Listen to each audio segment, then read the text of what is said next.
Yo soy Adriana Puiggrós, ahora soy diputada nacional, soy presidenta de la Comisión de Educación de la Cámara de Diputados de la Nación. Soy maestra normal nacional, soy pedagoga, me recibí en la Universidad de Buenos Aires y después en la Universidad de México hice el doctorado en educación y soy profesora, investigadora del CONICET y soy presidenta del Partido Frente Grande, que forma parte del Frente para la Victoria.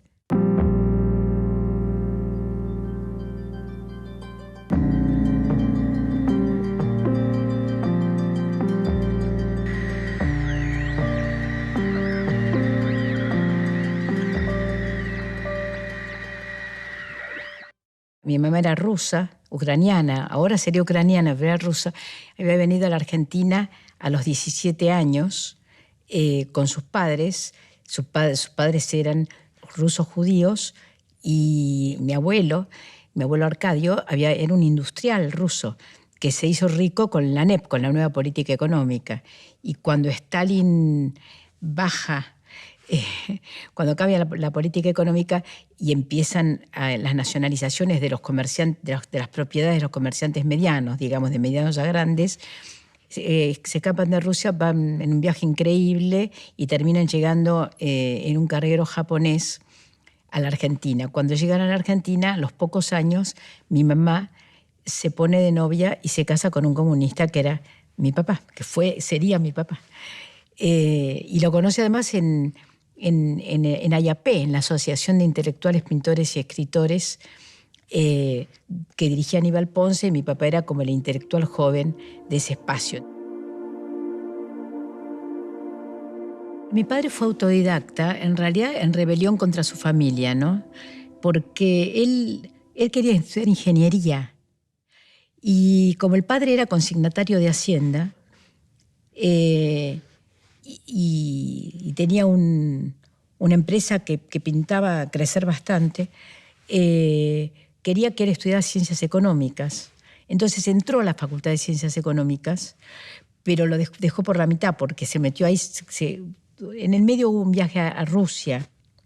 Hay una historia familiar que es que cuando mi papá tenía 20 años, en el año 26, mi abuelo era catalán, José Puiggrós en catalán, era un catalán que se había escapado de España porque querían que fuera seminarista y él no quería. Había estado en la guerra de las Filipinas, ahí lo hirieron, bueno, toda una historia.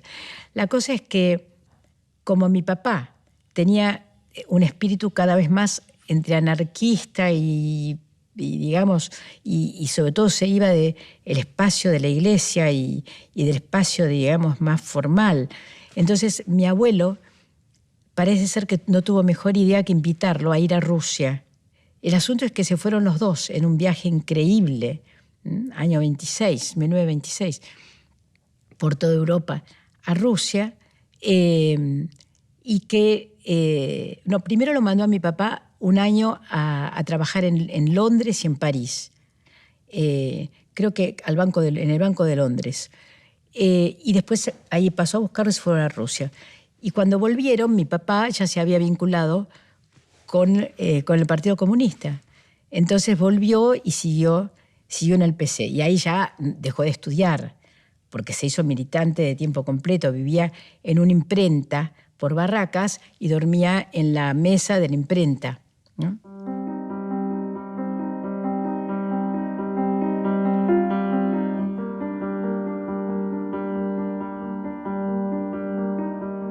La otra cara de la moneda era mi familia paterna, que era una familia de clase media con aspiraciones a ser para arriba, católica, muy católica, y que estaba permanentemente horrorizada porque su hijo mayor, que era mi papá, se había transformado no solo en comunista, sino sobre todo en peronista, que para ellos era muchísimo peor.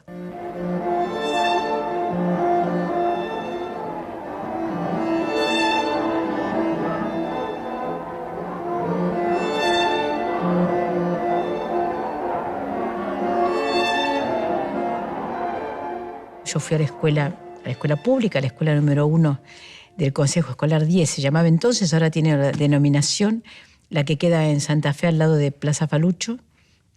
Y ahí tuve un impacto muy fuerte, que fue que en pleno peronismo, la directora de la escuela, que no era peronista, estaba muy influida por el pensamiento de la escuela activa, lo que se conoce más como, bueno, Olga Cossettini, el conjunto de los educadores, digamos, Iglesias, que habían sido socialistas, comunistas, liberales, y que habían propuesto, digamos, en el marco del normalismo, pero una idea distinta, una idea más democrática, más participativa.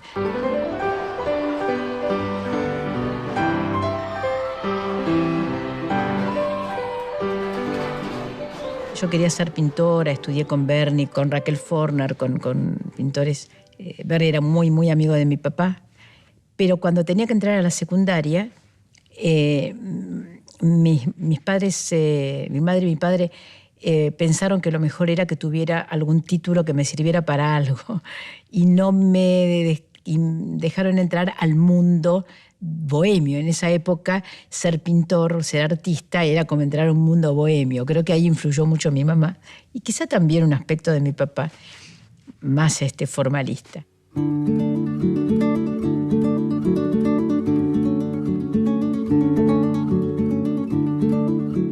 Y entonces le hablaron a Berni y Berni me vino a decir que entrara a la escuela normal, y que mientras pintara, que me ofrecía que yo siguiera pintando, pero que hiciera el secundario en la escuela normal. Bueno, yo entré a la escuela normal, pero después a los 17 años terminé a los 17 años el secundario, ya con muchas ganas de trabajar en cuestiones educativas, pero de pintar. Entonces me fui a vivir a La Plata, nos fuimos con Mara La Madrid de Hellman.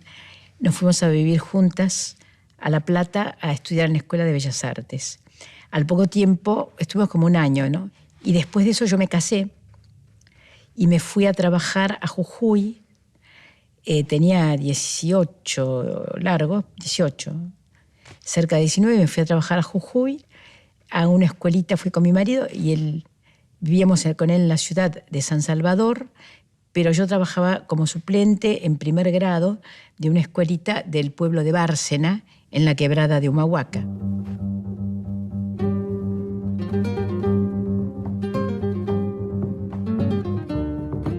Fui a trabajar como maestra en la quebrada a partir de una carta que le mandé al gobernador, que era el gobernador Guzmán, un gobernador frondicista, o que había sido frondicista, de la provincia de Jujuy, pidiéndole un cargo de maestra. Y entonces me consiguió una suplencia en la escuela de Bárcena, de la provincia de Jujuy, que Bárcena queda entre León y Volcán, en la mitad de la quebrada. Íbamos desde San Salvador en el colectivo, que era un colectivo que era el único que iba a la mañana a La Quiaca y volvía a las 5 de la tarde. A donde iban a ver la gente, los pobladores, las gallinas, llevaban toda clase de animales arriba, o sea, de animales para la venta, ¿no? Y llegábamos a la escuela, estaban los chicos no hablaban español, los chicos hablaban quechua. Alguno que otro hablaba aymara, pero en general hablaban quechua. Ninguna de las 3 maestras hablaba quechua. Y me acuerdo cómo subíamos la bandera en un lugar más o menos alto, porque mirabas así y veías el río Grande, maravilloso, ¿no? La barranca del río Grande.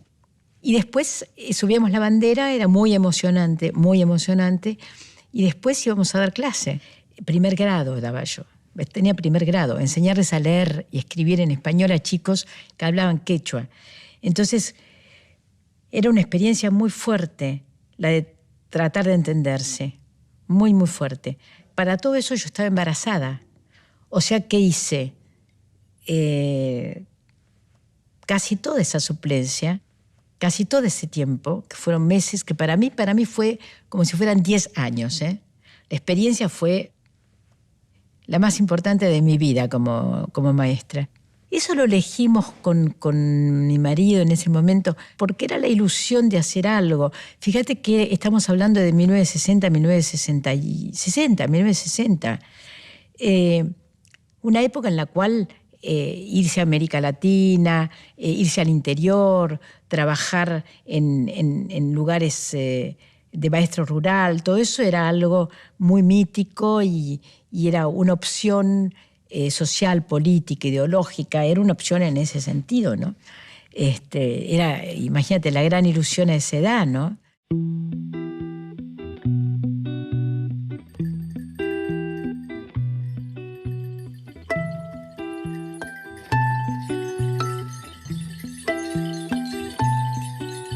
Cinco años después, yo trabajé en el Centro para Desertores Escolares de la Municipalidad de Avellaneda, una institución a donde había 450, 500 chicos que eran desertores escolares de Villa Jardín, y el grupo que me tocó cuando ingresé como maestra fue el de los desertores escolares entre 12 y 16 años, que era bravísimo, ¿no?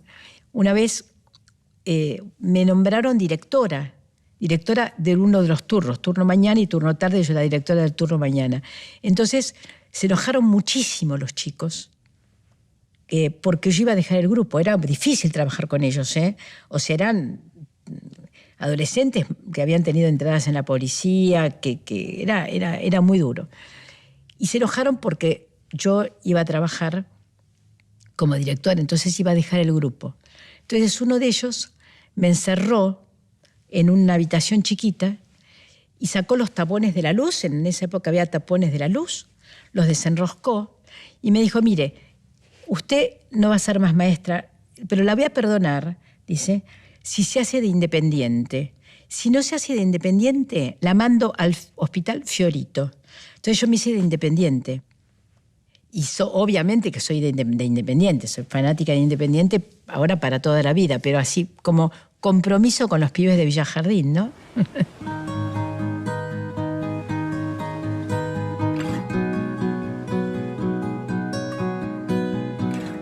Y bueno, y en esa maroma de cosas, un buen día dije, no puedo pintar.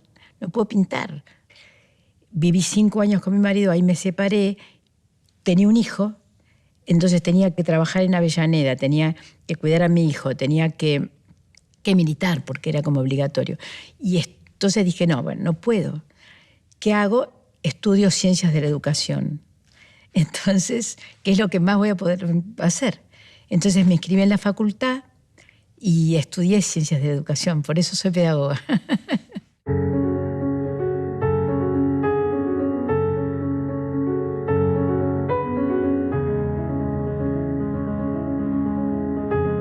En una visita que hice a México, yo ya estudiaba ciencias de la educación, ¿no?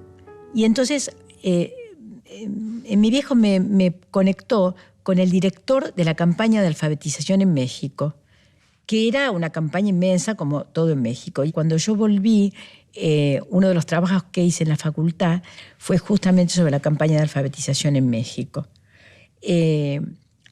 Y después seguí trabajando sobre la educación popular, estudiando y trabajando lo que fueron las experiencias alternativas de educación popular en América Latina. Porque de mi directora de primaria, con su formación en la escuela activa, ¿sí?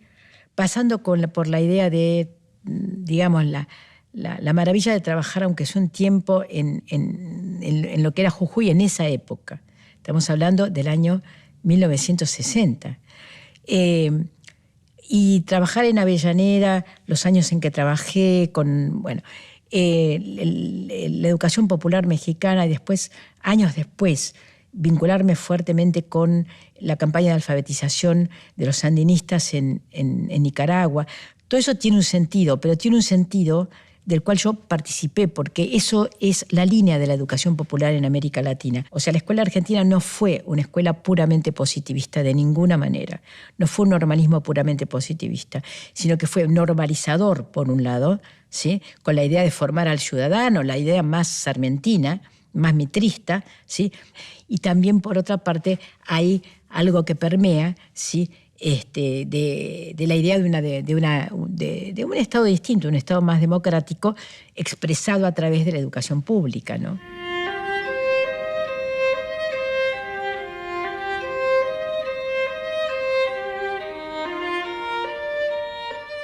Yo vivía en un ambiente en donde, todos los domingos en mi casa se reunían 60, 70, 80 personas que eran jóvenes que venían de toda América Latina, ¿no? Me acuerdo de Rodrigo Asturias, por ejemplo, que después terminó siendo uno de los fundadores de la guerrilla guatemalteca, ¿no? Y políticos, digamos, desde socialistas hasta gente que estaba más en la onda marxista revolucionaria de la época, peronistas. Bueno, y mi papá daba unas conferencias, unas clases tipo los maestros de juventudes, ¿no? Como Palacios, como los maestros de juventudes de los años 20, 30, porque como en la universidad no podía enseñar por peronista, no podía enseñar por ya estábamos después del golpe del 55, ¿no? No podía enseñar porque no tenía título universitario, entonces no importa que hubiera escrito, como escribió, 30 libros, como resultado, digamos, daba clases en la casa, gratis por supuesto, y venía muchísima gente, y eran clases de filosofía política, de cuestiones políticas, de teoría política.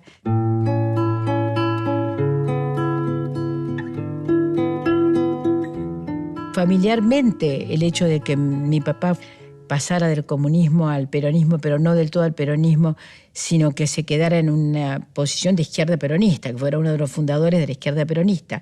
Era parte del ambiente, ¿no? Era parte, en nuestro ADN, en lo que estaba era la combinación, eran combinaciones extrañas entre mis abuelos que huían del comunismo y mi mamá que se casaba con un comunista, mi papá que era uno de los primeros que se da cuenta desde el Partido Comunista que el peronismo era el movimiento nacional y que entonces no es que se transformaba en un peronista ortodoxo, sino que habría un camino de articulación. Me parece que nosotros nos formamos en un lugar de muchas articulaciones, lo cual te lleva a un pensamiento bastante complejo, ¿no? Y conflictivo.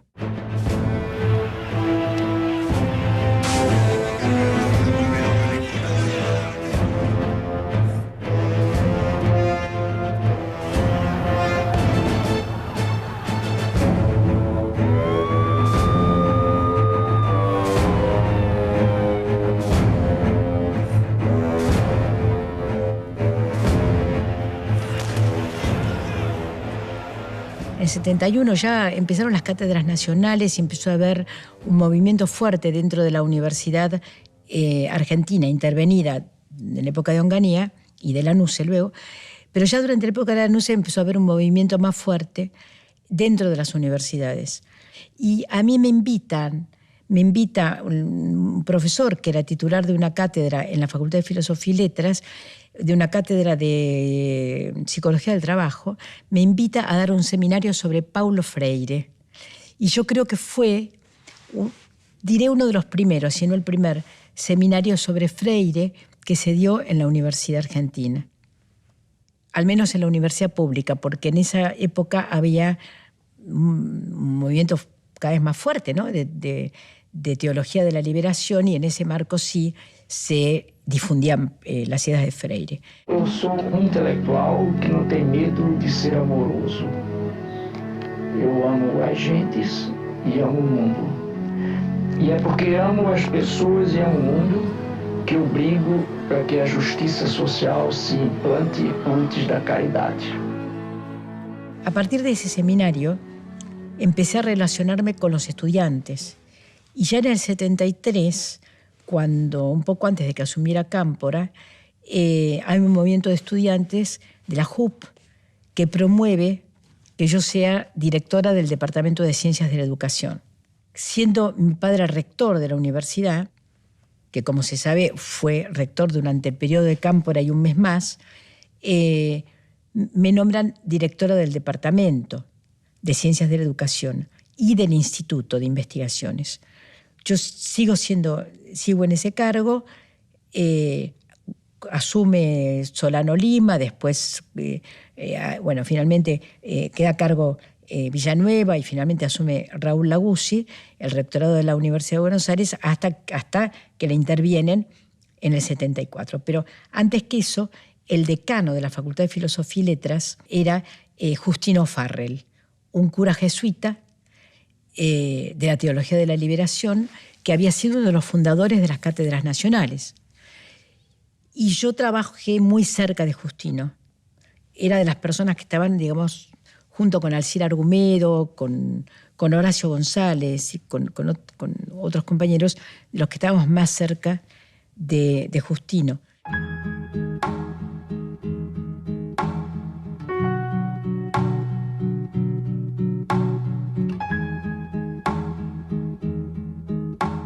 En marzo del 74 se produce una huelga en el Pucará de Tilcara. De esto me estaba acordando hace un rato y quería mencionarlo porque parece que yo tuviera una vinculación así muy particular con la quebrada de Humahuaca. Se produce un paro, una huelga. El Pucará de Tilcara le pertenece a la Facultad de Filosofía y Letras de la UBA. Entonces va Justino al Pucará de Tilcara con Gunnar Olson, un sociólogo muy importante, muy inteligente. Y cuando está allí, Justino estaba muy, muy cansado de la facultad y de los conflictos y decide que realmente quiere hacer otra cosa, que quiere colaborar, militar, pero no en el cargo de decano. Y entonces avisa desde Jujuy que yo me haga cargo, ¿sí? Y empieza a gestionar que me haga cargo yo del decanato. Bueno, él era un interventor. Todo esto tiene una gestión política en donde los diversos grupos políticos que se mueven en esa facultad, no solo los montoneros, lo aclaro así porque así fue, sino la JP vinculada a montoneros, pero también otros grupos, incluidos sectores que no eran peronistas, apoyan en ese momento que me nombren a mí decana de la facultad. Y entonces Solano Lima me nombra decana de la facultad.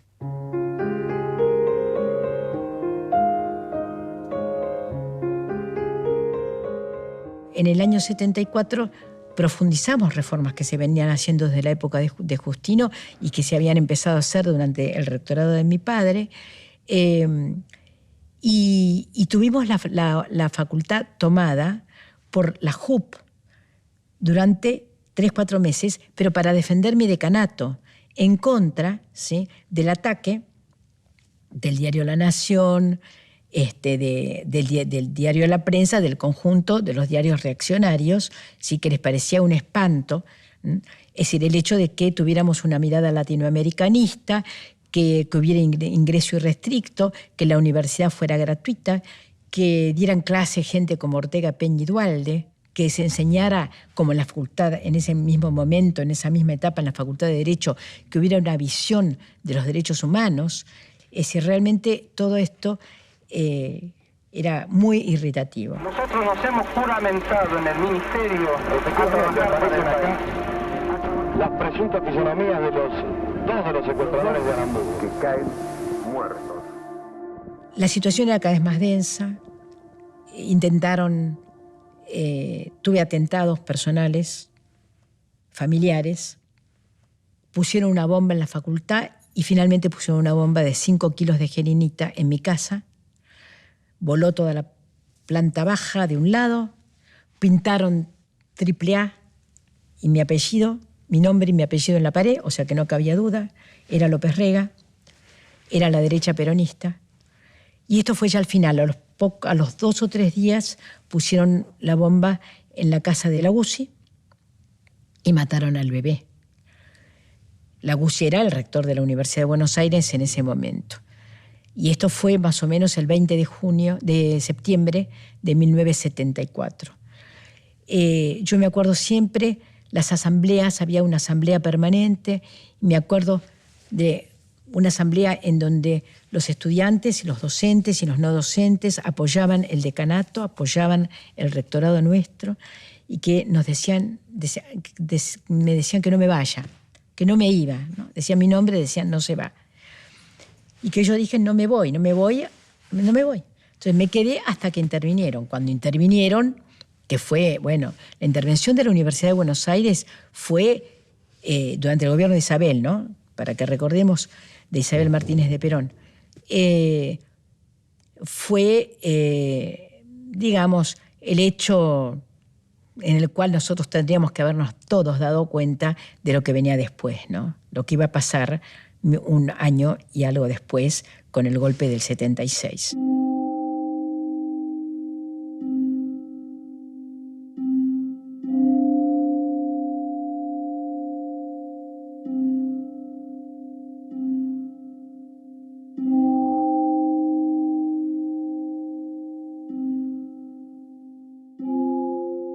En la facultad pusieron un decano, Sánchez Abelenda, que fue con una rama de olivo y recorrió las aulas de la Facultad de Filosofía y de otras más para exorcizar los malos espíritus de Freud, Marx y Piaget. Y lo que hicieron además fue, muchas cosas hicieron, pero digo esto para dar una idea del clima. Pasaron con las topadoras por lo que ahora es la plaza que está delante de la Facultad de Económicas, lo que era el viejo Hospital de Clínicas, y ahí funcionaba gran parte de la Facultad de Filosofía y Letras, ¿no? Bueno, en ese momento, ya cuando interviene en la universidad, me voy con mis hijos a México. Yo salgo, el momento en que me iba hacia Ezeiza, me esperaba mi hermano debajo del puente Saavedra para despedirse, y me acuerdo siempre que me dijo, andate, acaban de matarlo a Julio Trosler. Era Atilio López, Julio Trosler, y la siguiente de la lista era yo.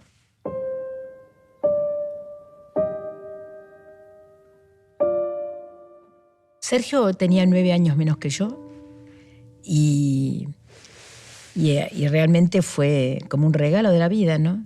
Yo lo cuidaba y lo quería mucho. O sea, Sergio era como, de alguna manera, mi hijo mayor, ¿no? Era muy inteligente, Sergio era muy inteligente. Y tenía convicciones así muy, muy fuertes. Lamentablemente en el último año no lo vi porque yo estaba en México. En su último año yo no lo vi. Fue muy terrible porque su esposa Violeta estaba presa y su hijo, bueno, lo veía cada tanto a Sebastián. Y bueno, yo tenía un gran diálogo con Sergio. Lo que pasa es que en el momento en que él empieza a tener vinculación con la lucha armada, yo empiezo a tener, voy a decir dos cosas a la vez.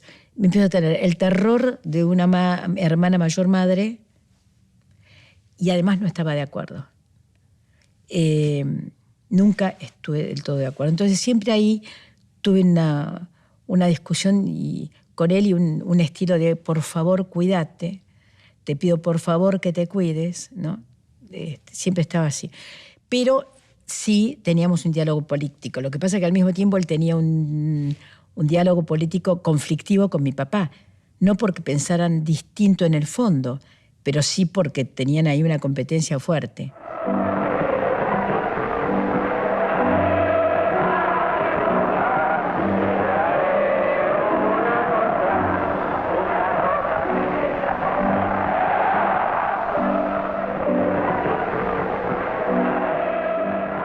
Cuando yo empecé a militar en el MRP, en el Movimiento Revolucionario Peronista, ¿no? Movimiento con base sindical dentro del peronismo, que no era un movimiento armado, después termina vinculándose con Montoneros. Pero cuando empiezo a militar ahí, Sergio también empieza, pero por su cuenta. Yo me entero que Sergio ingresó yo me entero que ingresó por otro lado, ¿no? Y después él llega a la conducción del MRP y deriva hacia Montoneros. Y llega a un lugar importante, Montoneros, ¿no? En realidad siempre estuvo en discusión entre los dos el tema de la lucha armada. Y en los últimos años, cuando yo me voy a México, ahí tenemos una discusión fuerte al respecto, ¿no? sobre todo, digamos, yo me iba con los chicos y él se quedaba, estaba por nacer su hijo. Y ahí tenemos una discusión de dos órdenes a la vez, ¿no? Son dos órdenes a la vez, uno el más personal y el otro político, ¿no?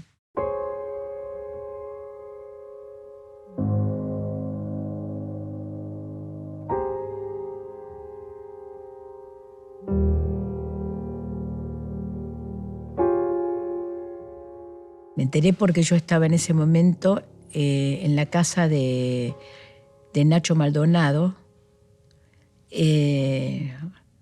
o de Mimi Langer, de Nacho Maldonado. Estábamos en un grupo de estudios. Si no me equivoco, estaba Mario Margulis y, bueno, un grupo de gente. Teníamos un grupo de estudio.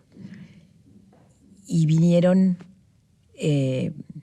Pedro, que era entonces mi marido, con mi hijo Pablo y 2, 3 personas más.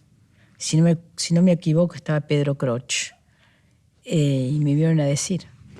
Así me enteré.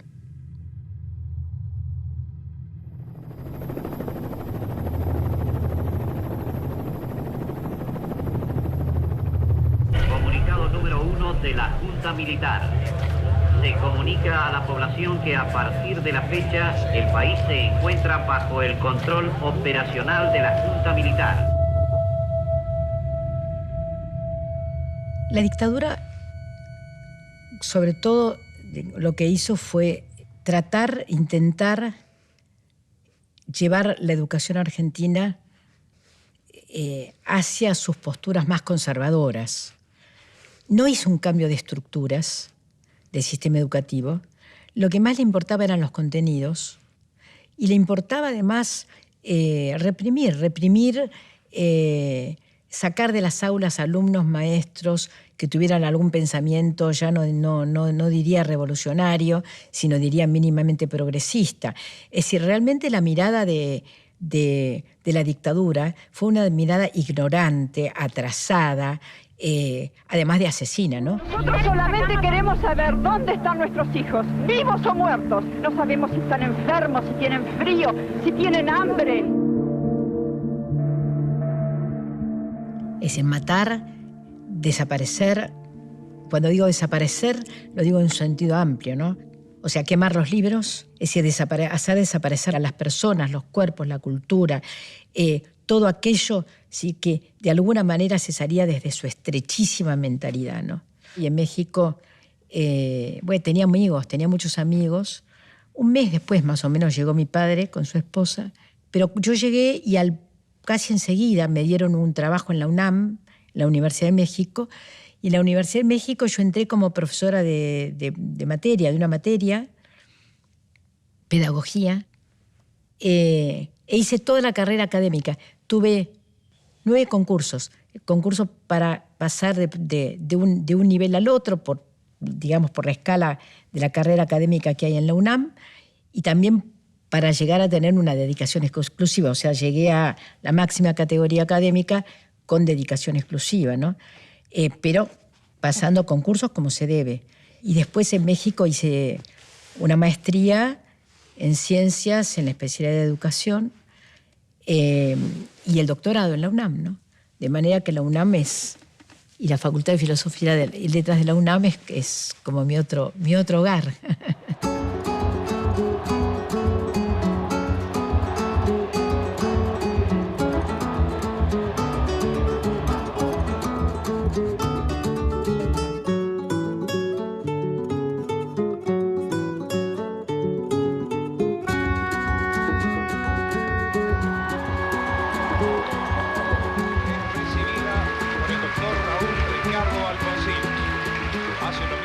Cuando yo volví en diciembre del 84, por suerte volví con la protección de la Universidad de México, porque la Universidad de Buenos Aires, en la Facultad de Filosofía y Letras, hubo realmente un rechazo muy fuerte. O sea, dijeron que no me querían recibir. ¿Quiénes? Dijeron. El grupo de pedagogos, básicamente el grupo que estaba inspirado por Gilda Romero Brest, liberales, muy antiperonistas, Y entonces cuando supieron que yo había vuelto y que venía con un proyecto y que ese proyecto se iba a instalar en la facultad porque había habido un acuerdo entre Pancho de Lich, Francisco de Lich padre, y Julio Labastida, vicerrector de la UNAM, para que el proyecto APEAL se instalara en la UBA. Y entonces lo que dijeron fue no. Incluso alguien de ese grupo dijo, Adriana nunca va a volver a la facultad ni nunca va a ser investigadora del CONICET. Bueno, ahí empezó una larga lucha en la cual tengo que decir que Pancho de Lich estuvo extraordinario porque lo que hizo fue instalar mi proyecto en el Instituto de Sociología. Todavía no había Facultad de Ciencias Sociales. Entonces APEAL estuvo en primer lugar en el Instituto de Sociología de la Universidad de Buenos Aires, cuando vino de México.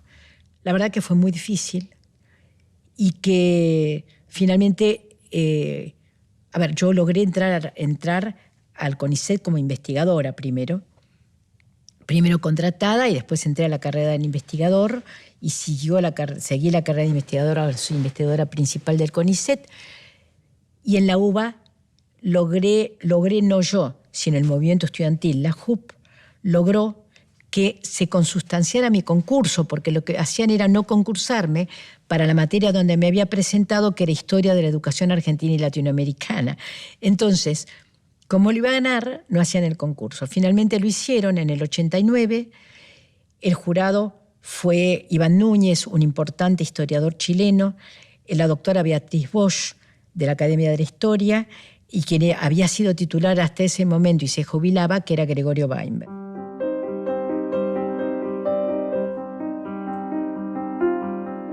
El proyecto de Alternativas Pedagógicas empezó en México en el 81, en donde Marcela Gómez y yo decidimos hacer un programa de investigaciones a partir de un seminario que yo daba, que era un seminario de posgrado en la carrera de Pedagogía de la Facultad de Filosofía y Letras de la UNAM, a donde venían muchísimos estudiantes latinoamericanos. Y había mucha información sobre lo que era la educación alternativa, que eran experiencias, me acuerdo ahora, las primeras de esa época, experiencias en la Sierra de Morelos, experiencias de la guerrilla centroamericana, experiencias de los sandinistas, experiencias dentro de las escuelas públicas, experiencias que eran alternativas a el modelo formal clásico de la educación normalista. Entonces, lo que dijimos fue, es una lástima que toda esta información, que eran tesis de posgrado, que se desperdigue. ¿Por qué no hacemos algo así como un gran archivo? Y así empezó. Empezó como una recopilación de experiencias alternativas y al mismo tiempo con una carga político-educativa fuerte, que era la discusión sobre qué es educación popular.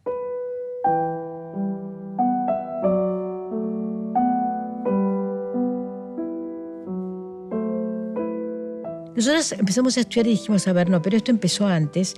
Nos fuimos hasta Simón Rodríguez, el maestro de Bolívar, sí, que fue en realidad el gran fundador de la educación popular en América Latina, y que Simón Rodríguez decía, el sistema escolar latinoamericano tiene que construirse teniendo como centro, ¿no? El sujeto para Simón Rodríguez eran los pobres, los desarrapados, los indios y los negros, decía él, ¿no?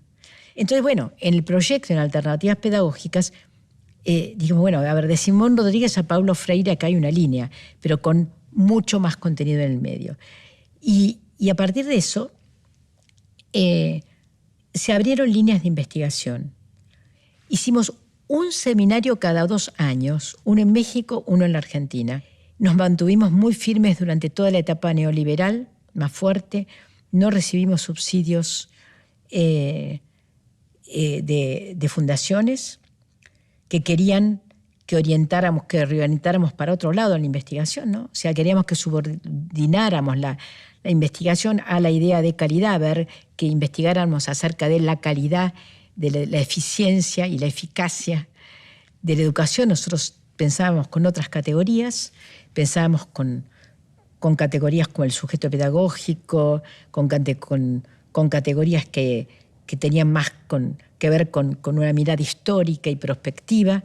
Y entonces, bueno, esto es lo que es el proyecto, ¿no? Libertad, hermana de los amigos. Libertad, nada me ata y estoy vivo. No te mueras nunca, hay libertad. Yo diría que, a ver, el gobierno de Alfonsín lo que trae sobre todo es, bueno, un respiro, un enorme respiro. Esto es muy importante. No sé si se podía hacer mucho más en ese momento, y ya era suficiente, ¿no? Porque había que dejar que renaciera y a ver qué renacía. Y sí quiero marcar de ese momento otra cosa, que es el Congreso de 1985. Ese Congreso dejó una marca que de derecha a izquierda, todos los sectores que participaron, acordaron en una cosa. Acordaron en dos cosas. Una maravillosa, que es la democracia. La otra, creo que dramática, acordaron en que la educación pública podía ser privada o estatal. El menemismo avanza con esa posibilidad, con la posibilidad de que lo privado, ¿sí?, tenga el estatus de lo público. Y entonces avanza con una meta. Por suerte esa meta no la alcanzaron, pero voy a decir la meta es la misma que Chile, es la del sistema educativo chileno.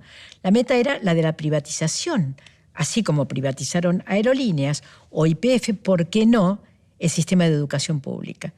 Claro que eso no se hace de manera tan automática, con lo cual los pasos sucesivos eran, primero la ley de transferencia de 1993, que lo que hace es deshacer el sistema nacional de educación pública y establecer los 24 sistemas que existen en la actualidad.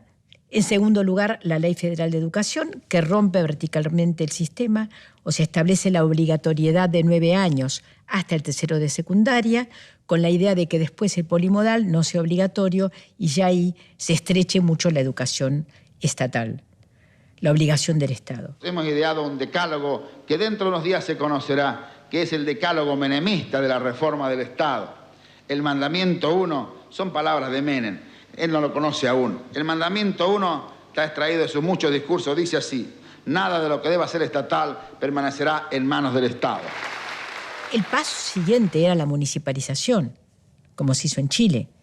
Y luego lo que se llama charterización, ¿no? O sea, el que las escuelas públicas, municipales, ¿sí?, pasaron a ser privadas a través de un sistema un sistema que está bastante experimentado y bastante fracasado en los Estados Unidos. Un fracaso, es una mínima cantidad de escuelas charter, que es que la escuela pública pase a ser semiprivada durante un tiempo, durante 5 años, y luego totalmente privada a cargo de la comunidad. Con lo cual, miremos Chile, lo que pasa, ¿no? O sea, un municipio pobre tiene escuelas pobres, un municipio rico tiene escuelas más ricas, todas privadas. Esta era la idea. ¿Por qué no se llevó a cabo totalmente? ¿Por qué no se logró otro de los objetivos principales, que era el de establecer el arancel en la universidad? Lo principal fue el movimiento docente. O sea, lo que recordamos como Marcha Blanca, la Carpa Blanca, eso fue lo principal, lo que mantuvo unido al sistema educativo argentino. El hilo que unió fue la CETERA. Si no hubiera habido un movimiento nacional docente con convicción y con la fortaleza que tuvo, en la Argentina hubiera ocurrido lo que ocurrió en Chile.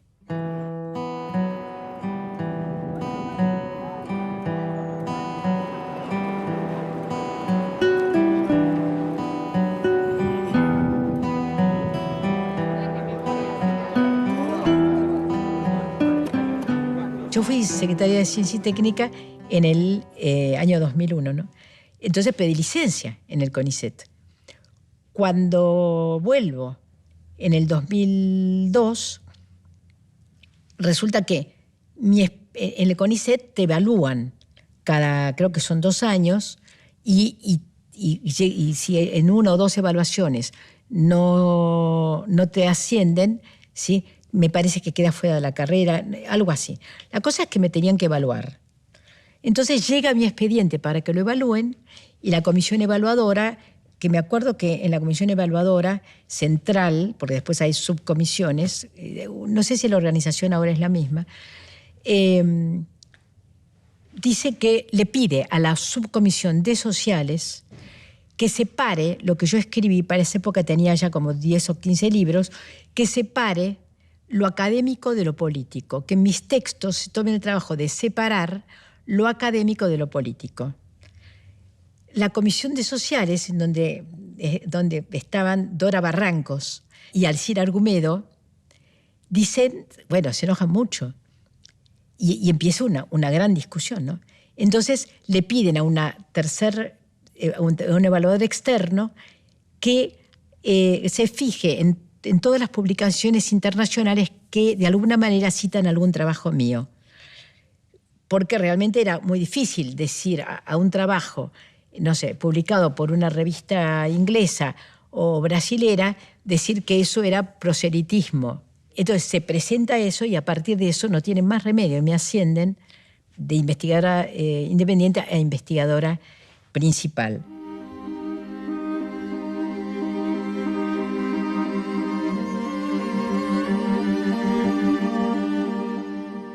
En el 2006, Felipe Solá me ofrece el Ministerio de Educación de la provincia de Buenos Aires. Y ahí yo tengo que tomar una decisión. La decisión es, ¿me quedo como investigadora o voy a la provincia de Buenos Aires? ¿No? Que era, a ver, puede parecer muy bonito ser ministro de Educación de la provincia de Buenos Aires, pero quiero decir que es una cuestión complicada, porque eran 250.000 docentes, 4,5 millones de alumnos y una cantidad de problemas infinito.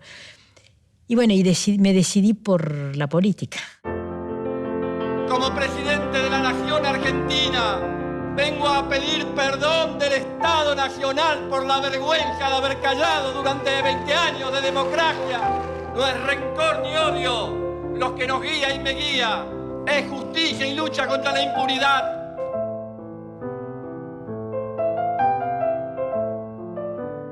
Realmente lo que ocurre a partir de ese día, de esos días en que Néstor hace bajar el retrato de Videla y que va a Entre Ríos para arreglar los salarios docentes, son 2 hechos, ¿sí? Es decir, que si uno los va mirando a lo largo de estos años, se encuentra con que hoy hay un Ministerio de Ciencia y Técnica que fundó Cristina, hoy hay un INVAP, una empresa pública productora de satélites y de energía nuclear para fines medicinales, que tenía 300 investigadores y ahora tiene como 1.300, que se han repatriado, que hoy los investigadores vuelven a la Argentina en lugar de irse.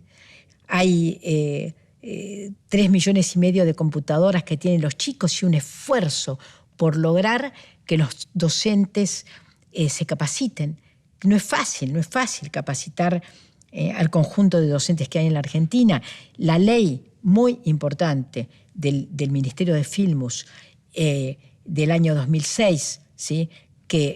La ley que da vuelta la concepción educativa de la ley federal y la ley de transferencia, y quiero decir la ley que hicimos en la provincia de Buenos Aires en el 2007, que establece la obligación de concurrir a la escuela desde los 5 años, ¿sí? Hasta el término de la secundaria.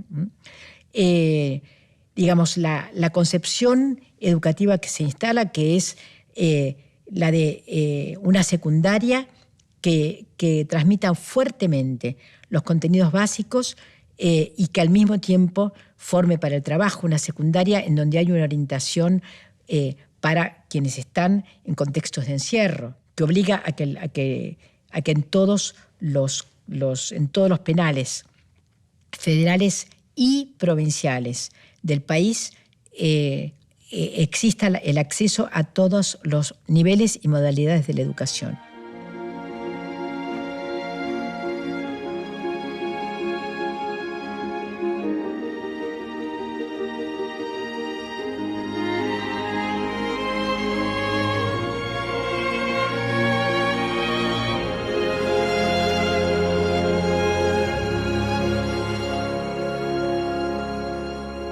Yo creo que hay que hacer algo muy importante, que es trabajar con los docentes. Yo creo que hay que hacer una gran convocatoria a los docentes. Estoy convencida, profundamente convencida de eso, de que los docentes, si les damos metas y los entusiasmamos, hay que darles una muy buena formación en su disciplina. Tienen que saber lo que enseñan, tienen que saber. Hay que darles una fuerte formación. En eso la Universidad Pedagógica de la provincia de Buenos Aires me parece que algún día, ojalá que sea nacional, me parece que puede jugar un papel muy importante. Y además hay que proporcionarles una formación política, ¿no? No digo partidaria, digo política. Si quieren, político-ética, político-educativa, esto es muy importante. Bueno, creo que hay muchos lugares de donde abordarlo.